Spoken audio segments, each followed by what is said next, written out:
ತಿಮ್ಮಕ್ಕ ಎಷ್ಟು ಮುಗ್ಧ ಅನ್ನೋದನ್ನ ನಾವು ಅರ್ಥ ಮಾಡ್ಕೊಳ್ಬೇಕು.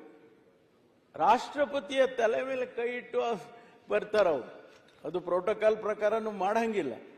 ಆದರೆ ಆ ಮುಗ್ಧತೆ ಗೊತ್ತಿಲ್ಲ ತಿಮ್ಮಕ್ಕನಿಗೆ. ಅವರು ಪ್ರಶಸ್ತಿಯನ್ನ ತೆಗೆದುಕೊಂಡು ಆ ರಾಷ್ಟ್ರಪತಿಯವರ ತಲೆ ಮೇಲೆ ಕೈ ಇಟ್ಟು ಆಶೀರ್ವಾದ ಮಾಡ್ತಾರೆ.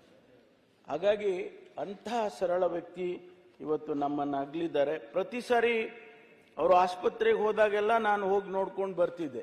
ನನಗೆ ಬಹಳ ಹತ್ತಿರದವರು. ನನಗೆ ಈ ಬಾರಿ ಹೋಗಲಿಲ್ಲ.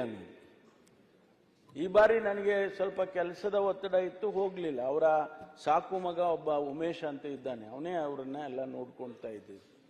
ಅವನು ಫೋನ್ ಮಾಡ್ದ, ಅಜ್ಜಿ ಏನೋ ಕೇಳ್ತಾ ಇದ್ದಾರೆ, ಬಂದು ಹೋಗಬೇಕು ಅಂತ. ಹೌದಪ್ಪ, ನಾಳೆ ಬರ್ತೀನಿ. ಅಷ್ಟರಲ್ಲಿ ಅವರು ನಿಧನರಾದರು. ಅವರ ಆತ್ಮಕ್ಕೂ ಕೂಡ ನಾನು ಶಾಂತಿಯನ್ನು